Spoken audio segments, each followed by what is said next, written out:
Baik, assalamualaikum warahmatullahi wabarakatuh. Selamat malam semuanya. Pada kesempatan kali ini, saya membagikan materi yang sebelumnya saya janjikan pada pertemuan sesuai jadwal, yaitu tentang masalah dan pemecahan pertanian di Indonesia, terutama permasalahan pertanian di masa pandemi. Oke, sebelumnya saya ucapkan terima kasih kepada teman-teman yang masih semangat untuk mengikuti pembelajaran mata kuliah Ilmu Ekonomi Pengantar. Semoga semua dalam kondisi sehat walafiat tanpa kurang suatu apapun, terutama di masa pandemi ini kita harus tetap menjaga kondisi kesehatan dan menjaga protokol kesehatan sesuai dengan anjuran pemerintah demi kesehatan dan keselamatan semua ya. Sehingga perkuliahan akan tetap dilaksanakan secara online, yaitu menggunakan media YouTube dan juga media conference. Oke, kita ke materi yang pertama. Pada kesempatan kali ini, saya sampaikan bahwa tentang pertanian di Indonesia berdasarkan data Badan Pusat Statistik. Nah, pada layar di sini sudah ditampilkan data tentang penghasilan petani.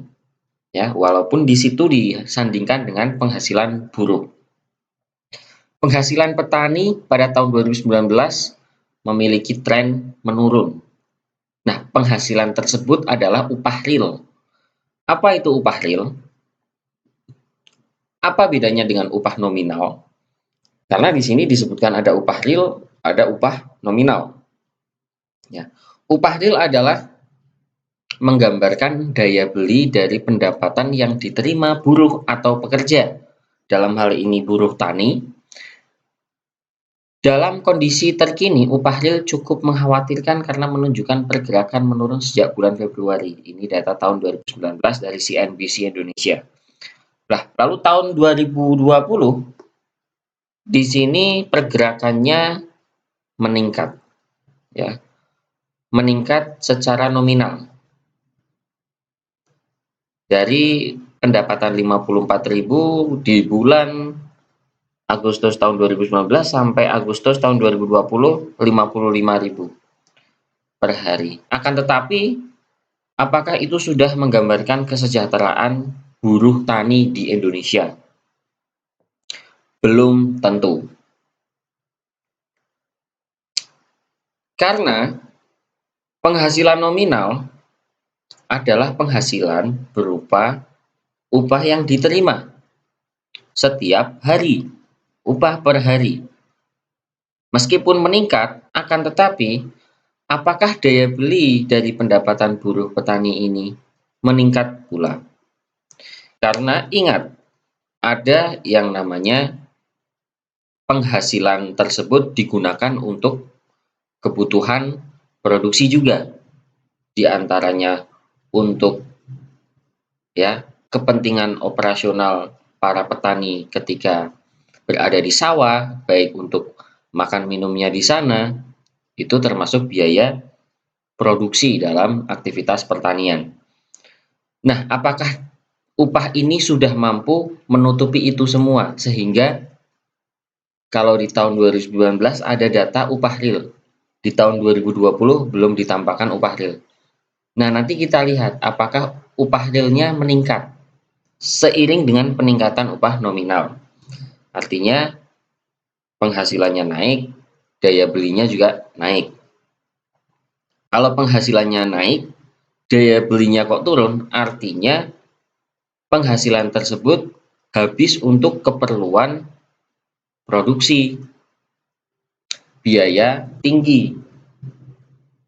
Peningkatan upah karena peningkatan biaya juga tinggi, artinya tidak mampu meningkatkan daya beli tani. Kenapa saya sampaikan tentang upah buruh tani?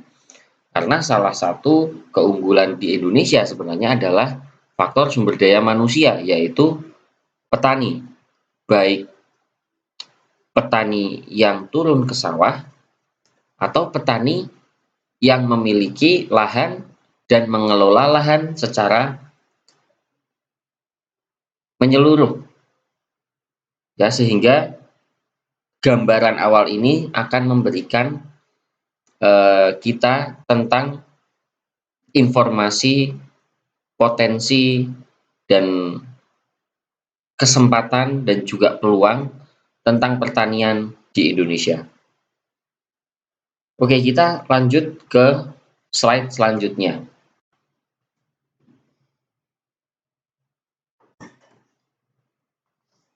Baik, pada slide selanjutnya di sini ada satu pernyataan dari seorang ahli di BPS yang menyatakan bahwa tujuan pemerintah untuk mencapai ketahanan pangan akan sulit terrealisasi tanpa kebijakan menjadikan desa sebagai fokus sasaran pembangunan berbasis pertanian. Artinya, kebijakan pemerintah ini adalah kebijakan pembangunan ekonomi pertanian desa. Karena sektor pertanian menjadi salah satu sektor yang tumbuh positif pada kuartal 2 tahun 2020. Pada situasi seperti ini, tidak semua sektor bisa seperti pertanian. Situasi seperti apa? Yaitu situasi menghadapi krisis karena pandemi COVID-19. Sektor lain, terutama sektor infrastruktur dan juga sektor pariwisata, sangat jauh menurun, bahkan pertumbuhannya negatif. Nah, di sini menjadi fakta bahwa satu-satunya sektor yang masih tumbuh positif adalah sektor pertanian. Mungkin karena pertanian merupakan hajat hidup orang banyak. Hasil dari pertanian ini adalah produk makanan yang merupakan kebutuhan pokok masyarakat secara luas. Sehingga arah kebijakannya pemerintah, kita bisa asumsikan, kita bisa menebak-nebak bahwa arah kebijakan pembangunan ekonomi pemerintah adalah pembangunan ekonomi pertanian di desa.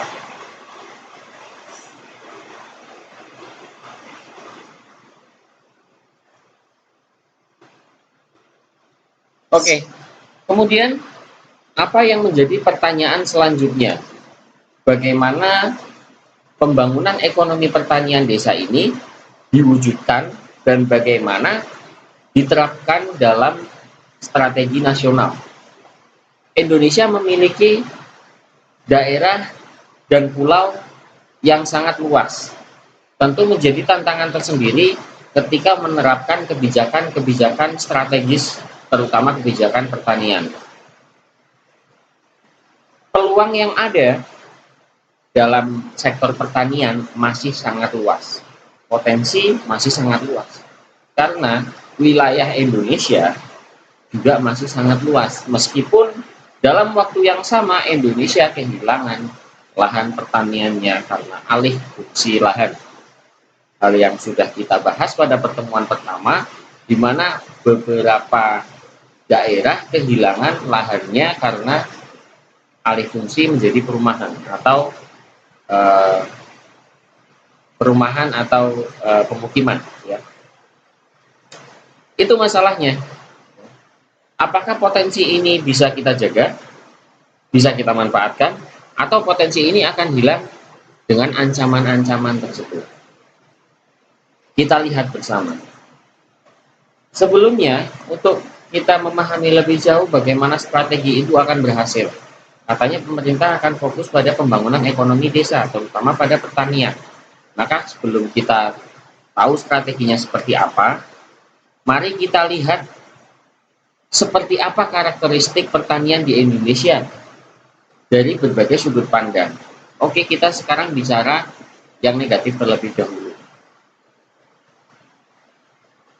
Atau sudut pandang negatif.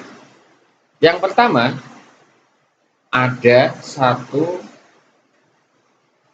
hal yang sering terjadi, bahkan mungkin sampai sekarang, di mana posisi pedagang perantara memiliki posisi yang sangat kuat karena didukung oleh birokrat perdesaan.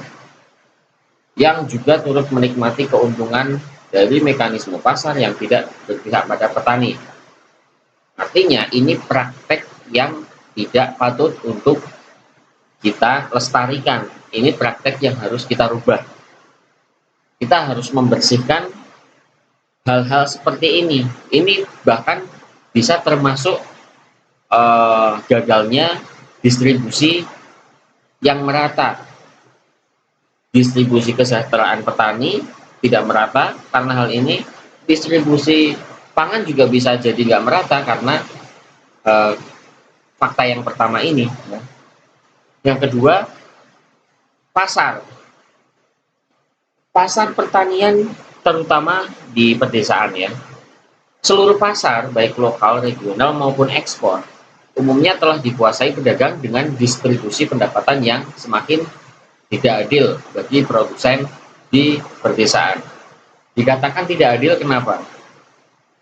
Bagi saya, sudut pandang saya, ketidakadilan ini adalah masalah peluang, ya, masalah peluang dan juga masalah aksesibilitas. Apa itu aksesibilitas? Apa itu peluang? Peluang apa yang dimaksud? Yaitu peluang untuk mengembangkan atau mendistribusikan atau memasarkan hasil pertanian kepada pihak-pihak yang merupakan konsumen potensial. Apa itu aksesibilitas? Aksesibilitas adalah kemudahan untuk mengakses baik kebutuhan untuk produksi berupa modal maupun ilmu pengetahuan tentang itu, atau birokrasi untuk mengembangkan usaha tani, ya. Bahkan untuk sekedar memasarkannya saja tantangannya sangat besar, ya, baik tantangan dari birokrasi maupun pihak-pihak yang menghambat. Ini kita bicara fakta negatif dulu. Yang ketiga, adapun upaya dari pemerintah berupa bantuan, ada satu kecenderungan di masyarakat kita, yaitu bantuan dari pemerintah itu tidak mampu dimanfaatkan dengan baik. Itu satu. Kalau di sini poinnya malah disampaikan bantuan itu tidak sampai kepada masyarakat yang menjadi target. Seumpama bantuan itu sudah sampai kepada masyarakat yang ditarget, petani yang ditarget, apakah mampu dimanfaatkan dengan baik? Artinya, masyarakat, terutama petani, yang menghasilkan dan memproduksi hasil tani di Indonesia, membutuhkan bantuan secara menyeluruh, baik itu bantuan berupa materi maupun bantuan penyuluhan yang mungkin nantinya akan dilakukan oleh para petugas, para ahli, para praktisi. Sehingga pada tahun 2005 ada yang namanya Prima Tani, ya, suatu strategi untuk mengembangkan itu, bahwa petani itu diberi literasi pendidikan tentang pengembangan atau pembangunan pertanian di Indonesia dengan berprinsip pada inovasi, produksi, dan teknologi pertanian. Inovasi tersebut nanti akan kita bahas pada slide selanjutnya. Nah, slide ini memberikan informasi bahwa bantuan itu harusnya diberikan secara menyeluruh, artinya bantuan berupa materi sekaligus bagaimana arahan yang jelas tentang pemanfaatan materi tersebut. Ada pendampingan, ya, dan ada penyuluhan, dan juga tepat guna, ya, useful. Ini yang belum muncul pada sudut pandang pertama kita ini, ya. Kita sudut pandang pertamanya negatif dulu. Nanti akan ada sudut pandang yang lain supaya kita bisa balance. Oke, sampai di sini teman-teman bisa sambil membuka literasi yang lain dari internet, dari artikel, dan juga teman-teman kelas pagi sudah banyak mencari artikel tentang masalah pertanian di Indonesia. Anda bisa padankan, Anda bisa bandingkan informasi yang Anda terima dengan apa yang saya sampaikan. Yang keempat, yaitu tingkat pendidikan masyarakat desa relatif rendah. Ada sebuah penelitian yang meneliti tentang efektivitas sebuah media sosial untuk memasarkan produk pertanian. Dalam penelitian tersebut, dihasilkan bahwa semakin tinggi tingkat pendidikan masyarakat, semakin tinggi tingkat pendidikan followers dalam media sosial, akun media sosial tentang pertanian yang dijadikan objek penelitian, ya. Misalkan ada satu akun ya Instagram tentang pertanian, kemudian memiliki banyak followers, misalkan 10.000 followers. Nah, akun Instagram tentang pertanian ini dimanfaatkan untuk pemasaran produk pertanian. Di sini tidak hanya produk pertanian saja yang diposting, tapi juga edukasi tentang pertanian. Nah, kemudian diteliti seperti apa hasilnya efektivitas penggunaan Instagram untuk memasarkan produk pertanian. Ternyata hasilnya signifikan, dan salah satu syaratnya adalah pendidikan para followersnya. Jadi semakin terdidik followers dalam Instagram ini, maka akan semakin berdampak positif media sosial ini. Tidak sekedar memposting sesuatu, penyampaian informasi saja, tapi dengan tingkat pendidikan tertentu, itu bisa menjalin kerjasama bahkan. Ya. Jadi poin keempat ini benar, bahwa tingkat pendidikan masyarakat yang relatif rendah otomatis tidak mampu memodernisasi dan meningkatkan teknologi untuk efisiensi produksi pertanian. Kalaupun Indonesia belum punya teknologi secanggih teknologi yang dimiliki Jepang, di mana Jepang sudah mengindustrialisasi pertaniannya. Jadi di Jepang ada pabrik untuk memproduksi sayur. Cahaya matahari diganti dengan cahaya lampu dan lain sebagainya. Indonesia belum sejauh itu, tapi setidaknya ketika kita memerlukan teknologi tersebut untuk kita gunakan di Indonesia, kita bisa menggunakannya sambil terjadi transfer knowledge, ya. Ya setidaknya teknologi untuk memanen, ya, yang efektif dengan alat, kita bisa menggunakan itu. Atau teknologi tentang pengolahan tanah, supaya lahan tanah ini semakin subur dan lain sebagainya. Nah, untuk menggunakan teknologi itu saja tentunya masyarakat butuh pendidikan. Nah, kemudian kita kan di sini teman-teman semua fakultas pertanian. Apa yang mungkin bisa nanti diberikan kepada masyarakat? Tentunya bukan masalah teknis saja, ya. Untuk masalah teknis tentu penting, tapi tentang paradigma pembangunan pertanian. Apa itu paradigma pembangunan pertanian? Itulah paradigma yang akan mengatasi semua masalah yang ada di sini, jika memang benar-benar diterapkan. Tapi sebelumnya, ada 10 masalah yang fundamental yang perlu kita ketahui. Ada yang pastinya sudah tahu, karena beberapa mahasiswa memang sudah praktisi di bidang pertanian, dan ada yang belum tahu, karena memang ini merupakan tahap awal pembelajaran ekonomi pengantar pertanian. Jadi saya sampaikan saja di sini.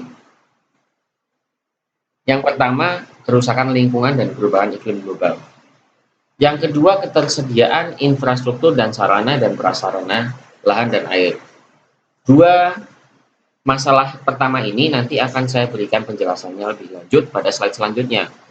Kita lanjutkan dulu permasalahan yang ketiga, status luas kepemilikan lahan.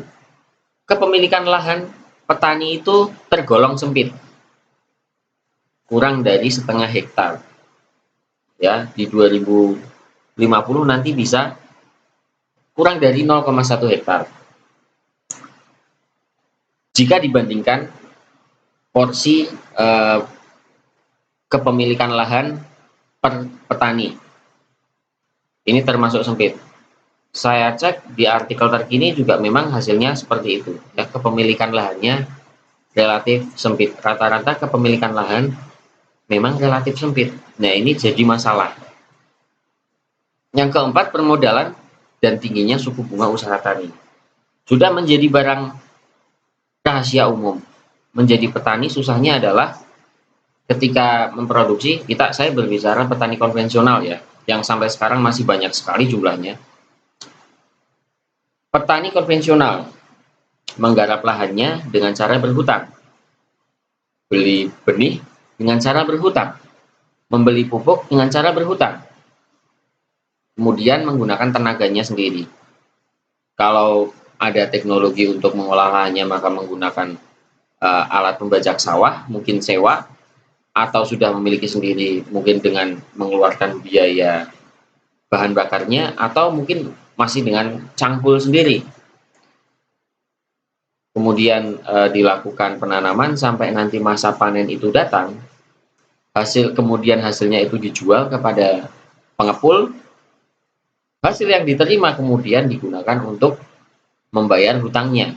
Dan apa yang terjadi, ada sebagian besar bahkan bisa dikatakan hasil dari pertanian itu habis untuk digunakan untuk pembayaran hutang yang muncul pada saat produksi, yaitu biaya produksi, untuk menutup hutang biaya produksi. Kenapa?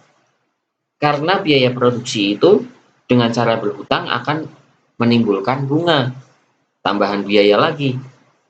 Nah, ini jadi masalah yang pelik dalam pembiayaan atau penganggaran produksi pertanian, terutama petani konvensional.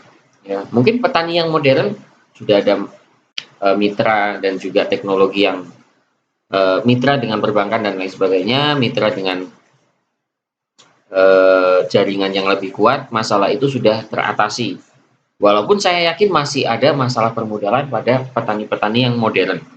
Yang kelima adalah kapasitas dan kelembagaan petani dan penyuluh. Kita bahas pada slide selanjutnya, karena cukup luas masalah kelembagaan petani dan penyuluh. Kita lanjutkan, masih ada 5 masalah fundamental lagi. Masalah keenam, kita lihat bahwa ketahanan pangan dan energi masih rawan. Indikasinya paling gampang, kenapa ketahanan pangan dan energi masih rawan? Kita masih impor pangan, kita masih impor beras, kita masih impor bawang, dan produk-produk pertanian yang lain kita masih impor. Artinya bukan berarti kita nggak mampu memproduksi, tapi kita belum cukup untuk memenuhi kebutuhan pangan dalam negeri. Sehingga kalau kita tidak melakukan impor, kita mengalami krisis pangan. Yang ketujuh, kita lanjutkan. Belum berjalannya diversifikasi pangan. Kita masih mengandalkan beras sebagai makanan pokok. Walaupun sudah disosialisasikan ada hari tanpa beras, ya. Hari di mana kita dianjurkan untuk tidak mengkonsumsi nasi. Masyarakat Indonesia masih tetap gandrung terhadap nasi sejak dulu, ya, sejak zaman orang tua kita, bahkan kakek nenek kita mungkin. Karena itu sampai sekarang menjadi makanan pokok. Diversifikasi produk itu sebenarnya, diversifikasi pangan itu sebenarnya dimaksudkan untuk mengurangi ketergantungan kita terhadap beras. Karena beras, ya, sawah lahannya ini semakin lama semakin sedikit, eh, harapannya pemerintah itu bisa digantikan produk lain yang produksi pertaniannya itu tidak setinggi beras, dan juga untuk mengatasi masa panen yang mungkin relatif panjang, ya. Dan ada beberapa kandidat yang muncul seperti ketela, kemudian bahkan sukun, ya, di negara Afrika. Tanaman sukun ini sudah dikembangkan karena buah sukun sendiri memiliki kandungan karbohidrat yang tinggi dan cukup untuk memenuhi kebutuhan karbohidrat kita sehari. Bagi kita gimana? Apakah kita masih mengandalkan nasi atau kita mau mencari penggantinya untuk diversifikasi pangan? Kembali lagi pada perilaku konsumsi masyarakat. Belajar tentang ilmu ekonomi, walaupun di sini adalah pengantar ilmu ekonomi pertanian, kita visinya adalah merubah perilaku konsumsi masyarakat, ya, merubah perilaku konsumsi masyarakat ke arah yang lebih baik. Oke, selanjutnya ke-8, rendahnya nilai tukar petani atau NTP. NTP digunakan sebagai salah satu cerminan untuk melihat tingkat perkembangan kesejahteraan petani. Nanti di sini ada penjelasannya tentang rendahnya nilai NTP. Kita lanjutkan dulu ya. Yang ke-9, kurang optimalnya kinerja dan pelayanan birokrasi pertanian. Nah, ini kritik terhadap birokrat, ya. Tentunya jika kritik ini disampaikan, pasti ada penyebabnya, yaitu masyarakat terutama petani masih belum merasakan manfaat dari kebijakan-kebijakan pemerintah. Pemerintah saya yakin sudah melakukan pembuatan undang-undang, kemudian penyuluhan dan lain sebagainya, tapi masyarakat tetap sebagian besar maupun kecil ada yang belum merasakannya, sehingga kritik itu muncul. Atau mungkin juga dari pengamat, ya, pengamat pertanian di Indonesia menyatakan bahwa pelayanan kurang optimal, mungkin perlu kita cross check lagi di lapangan, ya, faktanya seperti apa. Yang ke-10, yang terakhir menjadi masalah fundamental kita pada pertanian di Indonesia terutama adalah keterpaduan antar sektor. Keterpaduan antar sektor, masing-masing badan, organisasi, lembaga, bahkan juga unit usaha dan lain sebagainya belum ada. Ya. Belum ada supply chain, keterpaduan pasokan untuk memproduksi beras misalkan, yang menjamin rantai bahan baku tertentu, misalkan untuk memproduksi produk pertanian berupa sayur atau beras. Belum ada yang melakukan penjaminan rantai tersebut. Dan tentunya hal ini perlu kita lihat lebih lanjut ketika kita melihat fenomena perkembangan teknologi. Itu kita bisa manfaatkan. Teknologi informasi, baik itu sosial media maupun teknologi informasi untuk e-commerce. Nah, seperti apa? Kita lihat nanti ya, supaya keterpaduan antar sektor bisa terwujud, ya, terutama isu tentang one single identity, di mana KTP itu bisa menjadi satu data untuk segala keperluan. Kalau seperti itu, artinya petani juga bisa kita data, bisa kita berikan bantuan yang tepat, bisa kita beri kebijakan yang tepat jika kita sudah memiliki pendataan. Ibaratnya seperti sensus, sensus penduduk digunakan untuk referensi pemerintah membuat kebijakan, ya, menganggarkan APBN, ya, di tahun yang akan datang, misalkan ya ada pertumbuhan penduduk, maka APBN-nya bisa bertumbuh juga.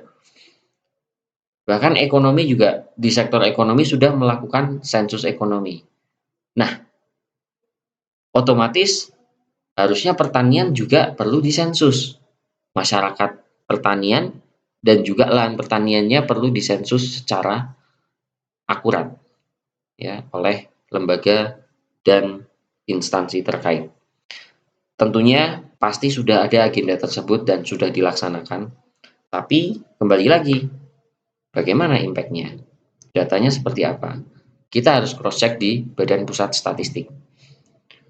Keterpaduan antar sektor ini salah satu contoh yang harus ya mungkin dalam waktu dekat adalah antara BPS dengan Kementan. Dua lembaga ini harusnya sudah padu ya karena dua lembaga inilah yang melakukan pendataan dan juga pembuatan regulasi tentang pertanian, terutama Kementan. Ketidakpaduan tersebut muncul ketika ada berita bahwa Kementan dan BPS datanya berbeda. Berarti kan belum padu ya, masih melakukan perhitungan sendiri-sendiri. Oke, kita cukupkan untuk 10 masalah fundamental ini karena jika kita lanjutkan ya kita hanya fokus pada masalah, tidak fokus pada solusi. Sekarang kita fokus pada solusi dengan cara kita memperjelas dulu apa yang dimaksud dalam istilah-istilah yang belum kita tahu, diantaranya NTP. NTP itu kan tadi nilai tukar petani. Oke, BPS mencatat nilai tukar petani pada tahun 2020 yaitu 99,60, naik sebesar 0,13. Tinggi atau rendah? Ya, dikatakan belum tinggi karena belum mencapai 100. Gitu. Kenaikan ini nggak cukup baik karena indeks harga yang dibayarkan petani naiknya lebih tinggi yaitu 0,23. Inilah indeks yang dibayarkan petani untuk memproduksi produk-produk pertaniannya. Memproduksi beras ya berarti dia bayar kos atau biaya pertaniannya itu masih tinggi sehingga bayarannya tinggi. Kalau biayanya masih tinggi maka belum bisa manfaatnya dirasakan oleh petani. Baiknya seperti apa? Yaitu ketika bayarannya tinggi, biayanya tidak terlalu tinggi. Ada margin di situ, petani bisa memanfaatkan margin tersebut untuk kepentingan pribadi atau mengembangkan pertaniannya, mengembangkan usahanya. Sehingga indeks yang diterima petani peningkatannya lebih kecil 0,11. Info terakhir dari kontan.co.id. Nah, peningkatan NTP ini terjadi karena meningkat subsektor tanaman pangan seperti peternakan, perikanan. Jadi tidak hanya padi saja, tapi juga peternakan dan perikanan. Sementara penurunan terjadi pada subsektor hortikultura, subsektor dari pertanian sebesar 1,15 dan perkebunan rakyat sebesar 0,04. Sektor pertanian didukung juga pada sektor lain seperti kehutanan. Adanya alih fungsi lahan. Ini kebijakan yang masih perlu dilihat manfaatnya. Alih fungsi lahannya itu bermanfaat atau lebih mendatangkan pada semakin meluasnya lahan kritis. Kita lihat di sini. Salah satu masalah yang disebutkan tadi pada poin pertama tentang perubahan lingkungan. Nah, ini salah satunya, yaitu kerusakan lingkungan akibat deforestasi dan alih fungsi lahan yang mungkin tidak memperhatikan aspek-aspek sustainability keberlanjutan pada sektor pertanian Indonesia, ditambah lagi praktek usaha tani yang tidak memperhatikan kaidah-kaidah konservasi. Saya masih ingat sekali tentang ketika zaman Pak Harto dulu, ketika kita berhasil mencapai swasembada beras. Waktu itu tidak hanya Kementerian Pertanian saja ya, tapi juga Kementerian Lingkungan Hidup mensupport pertanian di Indonesia. Ada penghargaan berupa Kalpataru. Ya, sekarang sepertinya jarang sekali isu itu diangkat. yaitu salah satu penghargaan kepada tokoh-tokoh masyarakat maupun petani yang menerapkan usaha tani sesuai dengan kaidah konservasi. Di antaranya tidak membakar batang padi di sawah, ya, atau tidak berlebihan ketika menggunakan pupuk urea, atau bahkan menggunakan pupuk organik, sehingga tidak membunuh unsur hara pada lahan pertanian umurnya bisa lebih lama, tidak eh, tidak tergerus oleh efek kimia dari pupuk yang memang bukan pupuk organik. Nah, di situ pemerintah perlu mensosialisasikan kembali tentang kaidah-kaidah konservasi itu seperti apa, bercermin pada ketika Indonesia meraih swasembada beras. Tentunya tetap dengan meningkatkan pembangunan melalui penelitian-penelitian untuk menghasilkan teknologi tepat guna. Lahan ini sangat krusial, ya, selain bibit dan juga SDM. Yang ketiga adalah lahan. Kalau lahan kita tersedia tapi tidak subur, akan jadi masalah. Maka lahannya harus subur. Tapi kalau lahannya subur, lama-lama habis, itu juga jadi masalah. Sehingga kita perlu memikirkan betul-betul bagaimana cara melindungi lahan pertanian di Indonesia supaya tidak habis oleh alih fungsi lahan. Termasuk pembalakan liar pada hutan di Indonesia, baik di Kalimantan, di Sumatera, di Jawa, maupun di Papua. Hutan memiliki peran penting pada sektor pertanian. Salah satunya adalah untuk irigasi. Ketika hutan itu gundul, maka kita hanya mengandalkan hujan atau teknologi pertanian dengan alat irigasi yang mungkin akan menimbulkan biaya lagi. Nah, ini kita akan semakin terbebani, terutama petani. Akhirnya petani harus punya alat khusus untuk melakukan irigasi, tidak bisa mengandalkan alam dalam melakukan irigasi. Sangat miris sekali, ya. Teknologi terasering yang tadinya mungkin ada mata air karena penggundulan hutan, mata air bisa berhenti. Ya, mata air hutan bisa berhenti. Mata air dari sumber-sumber alami ini bisa terancam, ya. Dan masalah-masalah lain tentang lahan yang pastinya kita juga harus melihat sisi sustainability dari lahan, gitu ya.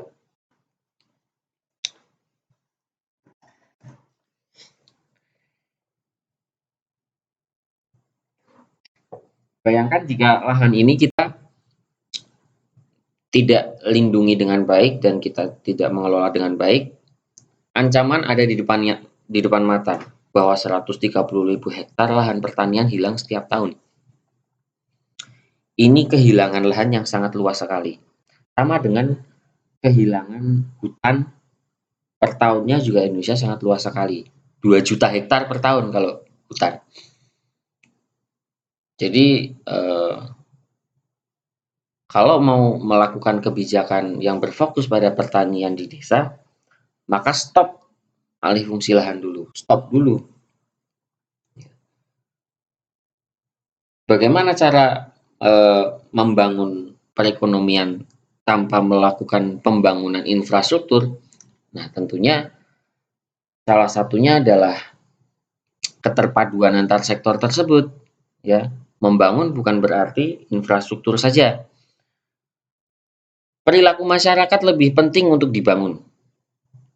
Begitu ya. Perilaku masyarakat lebih penting untuk dibangun. Itulah pentingnya pendidikan. Itulah pentingnya teman-teman semua, terutama mahasiswa pertanian, mengerti tentang hal ini, ya, sebagai agent of change, sebagai generasi penerus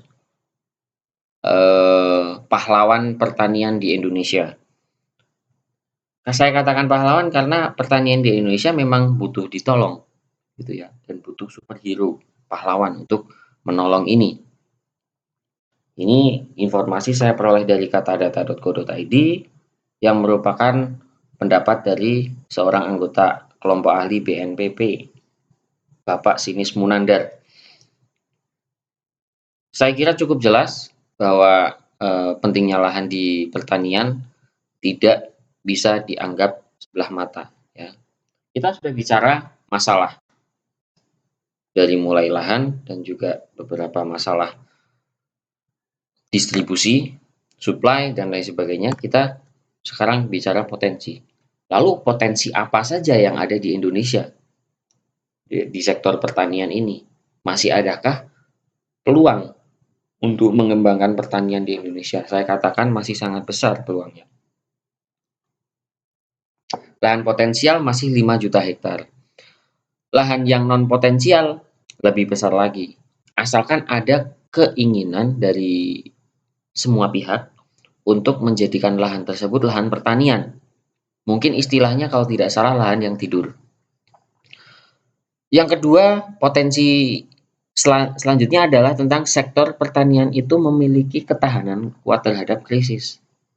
Sudah dikatakan pada awal slide bahwa pada kondisi krisis ini, sektor pertanian di Indonesia satu-satunya sektor yang tumbuh positif, tapi tidak mampu menyelamatkan Indonesia pada jurang resesi. Saat ini, kita sudah resmi masuk jurang resesi berdasarkan pernyataan Menteri Keuangan Sri Mulyani. Nah, pembangunan ekonomi nanti pasca krisis seperti apa? Tentunya fokus pada pertanian juga, ya. Tapi tidak akan sanggup ketika pertanian saja, harus berkolaborasi dengan sektor yang lain seperti Kementerian UMKM dan Koperasi. Harus ada kolaborasi seperti itu. Nah, ini momentum sehingga dikatakan pada salah satu regulasi di tahun 2019 tentang kedaulatan pangan dan juga keleluasaan petani dalam mengembangkan pertaniannya, ini momentum untuk memberlakukan regulasi tersebut. Nanti pada slide terakhir saya sampaikan. Nah, yang ketiga sekarang ya, sektor pertanian menyumbang devisa terbesar. Sektor pertanian saat ini masih bertahan karena menjadi tulang punggung perekonomian Indonesia. Baik ekspor maupun konsumsi dalam negeri. Penambahan devisa ini tercatat dalam Badan Pusat Statistik. Anda bisa cek sendiri ya tentang hasil pertanian, ya, hasil perkebunan dan hasil peternakan. Hasilnya sangat besar sekali karena di sini sektor-sektor yang utama bahkan mengalahkan sektor kreatif. Industri kreatif sekarang masih dapat tantangan ya karena keterbatasan. Adanya social distancing mematikan usaha pariwisata. Nah, itu industri kreatif, Kementerian Kemenparekraf ya. Sehingga ya ketika pandemi ini selesai, berdasarkan pembahasan-pembahasan kita, yang perlu diselamatkan, yang perlu digenjot terlebih dahulu justru dari sektor pertanian. Baru sektor-sektor lain menyusul. Asalkan ada keterpaduan antar sektor sehingga sektor pertanian ini mensupport sektor yang lain. Ya, justru mensupport bisa menutup sektor yang lain ya. Selanjutnya yang keempat, tentang SDM usia produktif. Indonesia memiliki 260 juta penduduk. Lebih dari 50% dari 260 juta penduduk tersebut adalah usia produktif. Dimanapun sektornya ini jadi peluang. Tidak ada industri yang tidak membutuhkan SDM.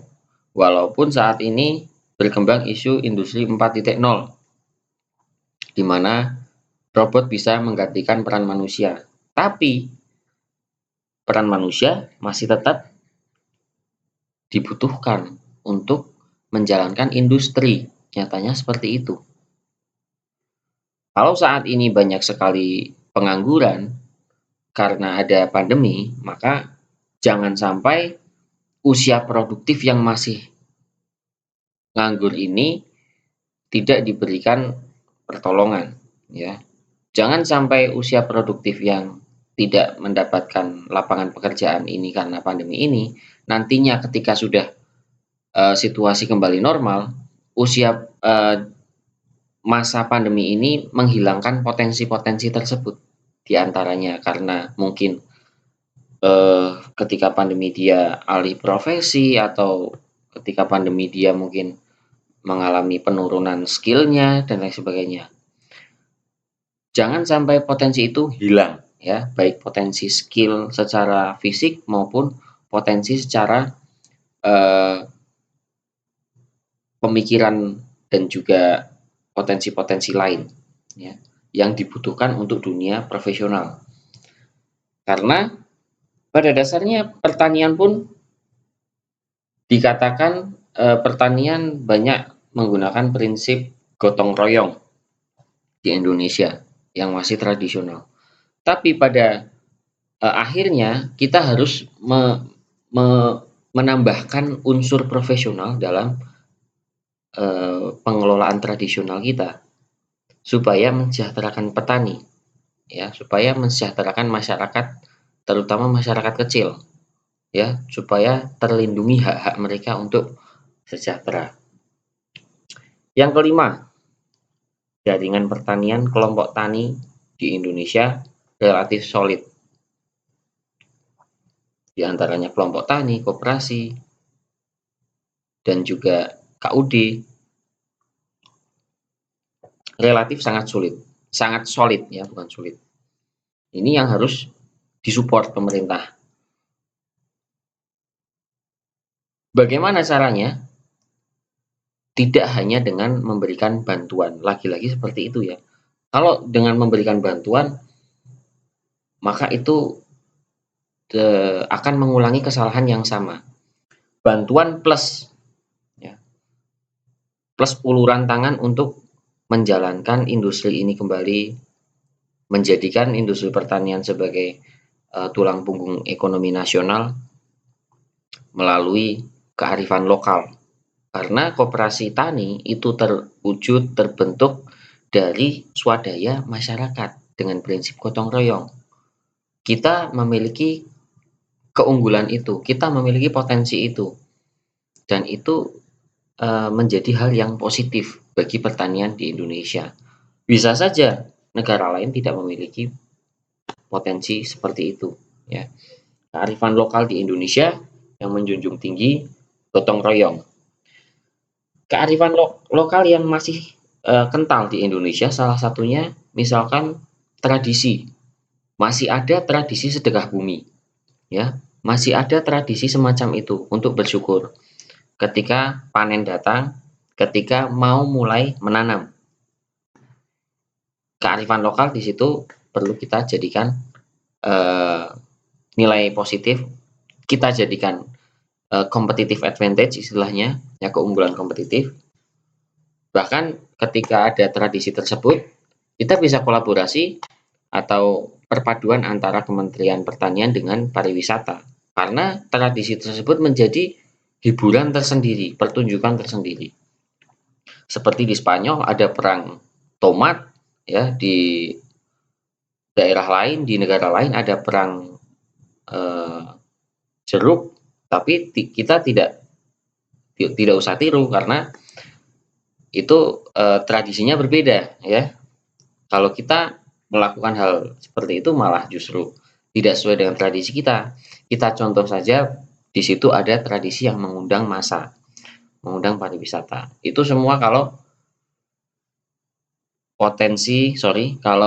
pandemi ini sudah selesai ya. Kita bisa jadikan itu sebuah momentum. Momentum karena negara lain juga merasakan hal yang sama, resesi juga ya. Jadi ibarat kata kita menekan tombol restart, kita memulai dari garis line yang sama, sejajar. Kita tidak lagi tertinggal jika kondisi sama-sama resesi. Oke, selanjutnya ada litbang dan inovasi dalam pertanian. Nanti akan dijelaskan pada slide selanjutnya penelitian dan pengembangan dan inovasi dalam pertanian. Seperti apa? Nanti di slide sebelum slide diskusi akan ada penjelasan lebih lanjut tentang primatani. Dan juga yang terakhir, potensi yang kita miliki pada presentasi saya kali ini adalah regulasi pemerintah. Ya, pemerintah sudah memiliki regulasi yang cukup produktif. Tinggal bagaimana pemberlakuannya, penerapannya.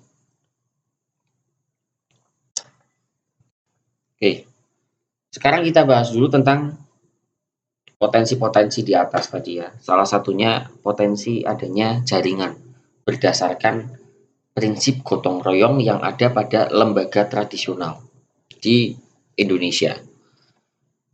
Gotong royong pada dasarnya melakukan sesuatu secara sukarela. Jadi, pekerjaan yang dilakukan yang pertama harus menyangkut kepentingan seluruh atau sebagian besar warga masyarakat. Pertanian adalah hajat hidup orang banyak, maka pertanian sangat cocok dengan prinsip gotong royong. Ya, tidak sepenuhnya dengan prinsip komersil. Ketika terjadi krisis seperti ini, nah, prinsip gotong royong pada pertanian sangatlah krusial untuk menjaga ketahanan pangan di masa krisis. Jika hanya mengandalkan prinsip komersial pada pertanian, maka akan terjadi krisis pangan. Karena jika prinsip komersial saja yang digunakan, akan ada pihak yang memanfaatkan itu. Ya, dengan cara mengatur harga dan harga pasar di sektor pertanian jadi tidak terkendali dan lain sebagainya. Maka ibu-ibu, emak-emak pasti akan menjerit, ya kan? Ketika harga komoditas di pasar naik, ya.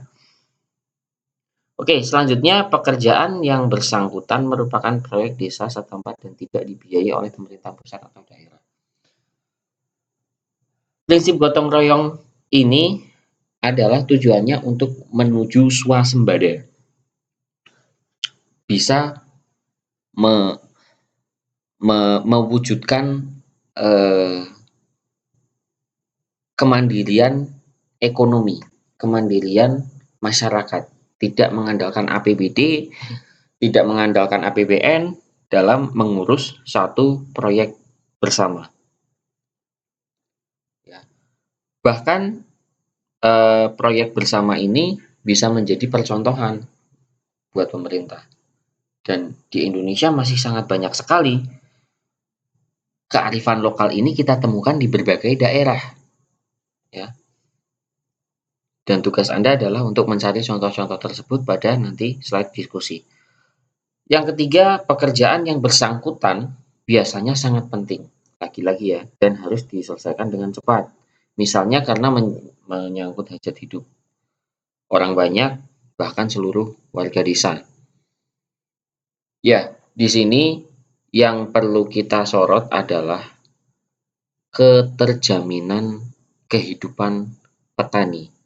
Jika petani sangat miskin, sampai tidak mampu lagi untuk bertani, nah ini artinya kita hanya bisa mengandalkan gotong royong.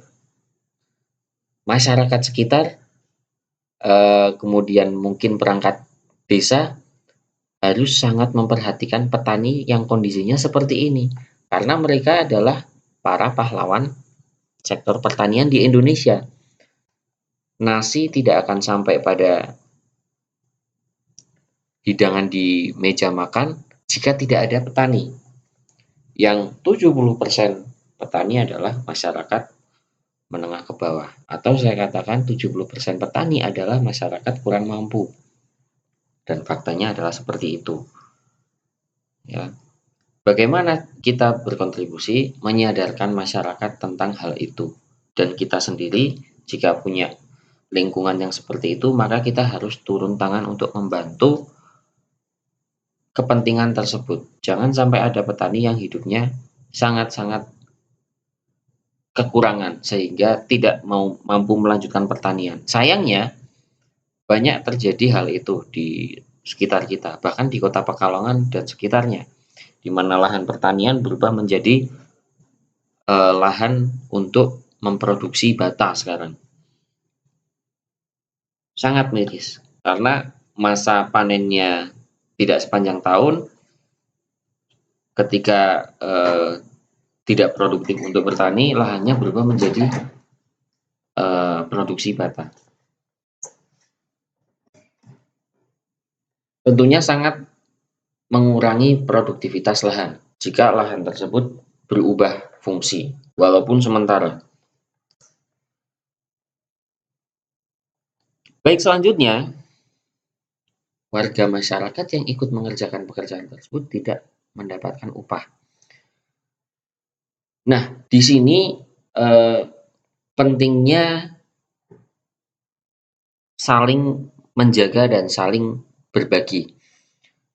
Seperti ketika kita melaksanakan kebersihan pada hari-hari tertentu di lingkungan sekitar kita. Biasanya hari Jumat ya, kita gotong royong. Dan tradisi ini sudah sangat jarang sekali di mana warga masyarakat, baik itu di daerah maupun di kota, membersihkan lingkungan sekitar tanpa mendapatkan upah, tapi mendapatkan entah itu konsumsi, entah itu untuk sekedar minum dari masyarakat sekitar juga. Nah, itu prinsip gotong royong. Prinsip ini yang kemudian harus dipertahankan, bahkan mungkin dikembangkan untuk menguatkan sektor SDM pada pertanian.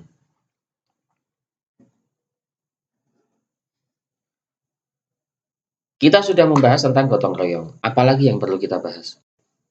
Yaitu tentang pengembangan dan penelitian. Salah satunya adalah strategi Primatani. Pada tahun 2005, ada satu strategi yang diterapkan oleh pemerintah, yaitu untuk pengembangan dengan cara penelitian pada sektor pertanian.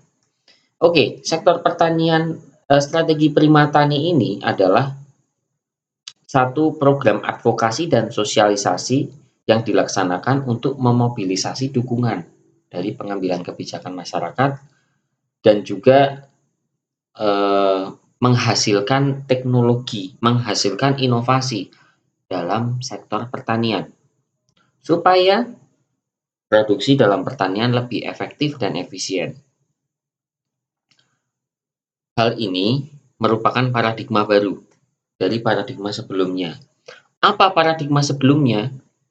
Ya, sebelumnya saya jelaskan terlebih dahulu tentang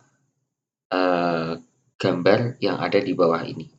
Ada peran penelitian dan pengembangan yang memberikan satu rekomendasi pada pelayanan pendukungan, yaitu berupa hasil penelitian atau hasil berupa blueprint ya atau purwarupa prototipe untuk diberikan rekomendasi kepada pelayanan pendukung, misalkan Kementerian Pertanian atau Bulog dan lain sebagainya untuk meneruskan kepada penyuluh dan disampaikan kepada masyarakat.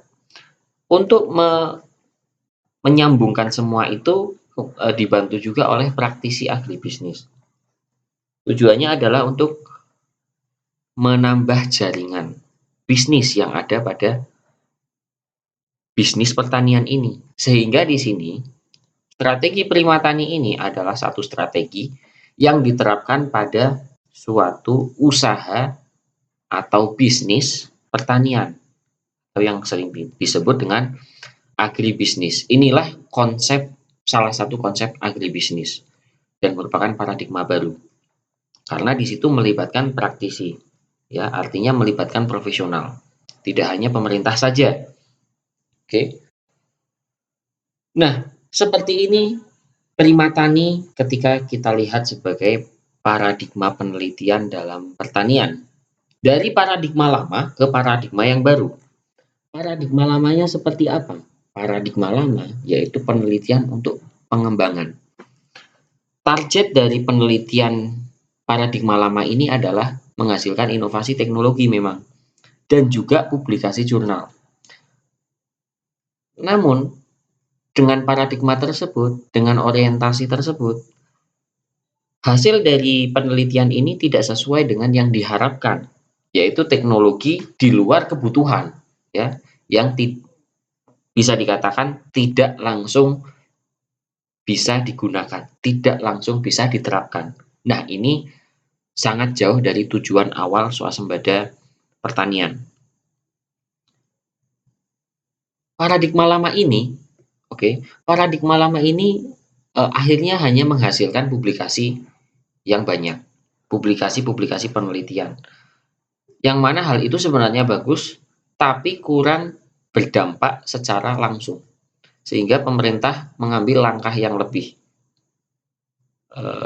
terobosan lagi dengan paradigma baru, dengan strategi primatani, yaitu penelitian untuk pembangunan. Pada gambar di sini terdapat beberapa gambar yang mewakili produk tepat guna. Salah satunya mungkin teknologi ini ya, drone di sini. Teknologi drone ini sudah banyak digunakan pada pertanian di Amerika Serikat. Nah, saatnya kita juga menggunakan hal itu karena sudah sampai di Indonesia teknologi itu. Kemudian teknologi lain seperti traktor dan yang sebagainya dan juga teknologi rekayasa genetika untuk menghasilkan pertanian yang saya katakan tadi tepat guna sehingga pertanian kita tumbuh dan ada satu korelasi di mana semakin banyak penelitian yang kita lakukan, maka pertanian kita semakin tumbuh. Tidak hanya menghasilkan publikasi-publikasi saja. Salah satunya apa? Yaitu program riset unggulan daerah yang ada di setiap kota. Di Kota Pekalongan juga ada. Dalam riset unggulan daerah itu ada tidak hanya penelitian saja, tapi juga lomba untuk inovasi alat tepat guna ya, namanya Krenova, kreativitas dan inovasi. Seperti apa efektivitas itu? Tentu kita harus melihat kembali. Kita survei lagi.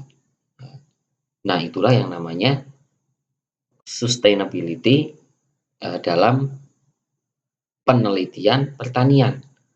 Dan penelitian tersebut harus dilakukan secara menyeluruh. Tidak hanya satu sektor atau tidak hanya satu sisi pada sektor pertanian saja. Artinya apa? Penelitian tersebut harus dilakukan dari hulu ke hilir. Seperti pada tahun 2015 ada jaringan peningkatan produksi pangan hulu ke hilir yang dilakukan di Malang, di satu daerah di Malang. Dan itu cukup efektif. Ya. Biasanya satu daerah yang berhasil akan menjadi satu contoh. Nah, semakin banyak contoh, maka semakin baik. Kalau bisa daerah sekitar kita menjadi percontohan dengan prinsip gotong royong dan prinsip penelitian dan pengembangan yang tepat untuk memberikan contoh kepada daerah-daerah lain. Bahkan mungkin bisa mendapatkan dukungan dari pemerintah kalau sudah ada hasil gitu ya. Oke, ini slide terakhir sebelum kita memulai diskusi, yaitu tentang regulasi yang mendukung pembangunan pertanian di Indonesia. Undang-Undang Nomor tahun 2019, Undang-Undang Nomor 22 tahun 2019 tentang sistem budidaya pertanian berkelanjutan telah diberlakukan. Telah resmi diberlakukan. Nah, ini peluang bagi petani dan pihak-pihak lain yang terkait dengan pertanian. Undang-undang ini diwujudkan, diberlakukan guna pertanian ini supaya maju dan efisien, tangguh dan berkelanjutan. Terutama pada situasi pandemi, di mana situasi pandemi ini menghambat distribusi. Kita selalu menggunakan sistem pengepul, ya. Ketika masa panen, maka pengepul akan datang dengan transportasinya diedarkan ke pasar atau ke konsumen. Di pandemi ini ada satu pemberlakuan social distancing. Ada kebijakan lockdown daerah, lockdown wilayah, yang tidak memungkinkan transportasi tersebut dilakukan ya di wilayah tertentu, terutama yang zona merah.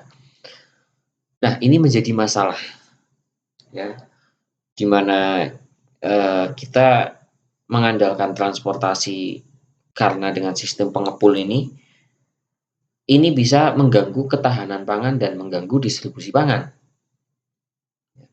Bagaimana solusinya untuk mengatasi hal tersebut? Mungkin solusinya adalah sistem pengepul tersebut tidak dilakukan secara private sector, tapi dilakukan oleh pemerintah. Pemerintah yang mendistribusikan itu, pemerintah turun tangan mendistribusikan itu. Dan saya rasa inilah saatnya, karena ini situasi yang sudah sangat genting, ya. Saya katakan bahwa pihak-pihak yang mengganggu distribusi pangan yang selama ini mungkin dikatakan dalam tanda kutip menguasai distribusi, mau tidak mau harus mengikuti peraturan pemerintah karena ini bicara tentang keselamatan nyawa. Ketika kita melanggar protokol kesehatan itu artinya mengancam nyawa seseorang. Nah, pemerintah bisa tegas dengan alasan tersebut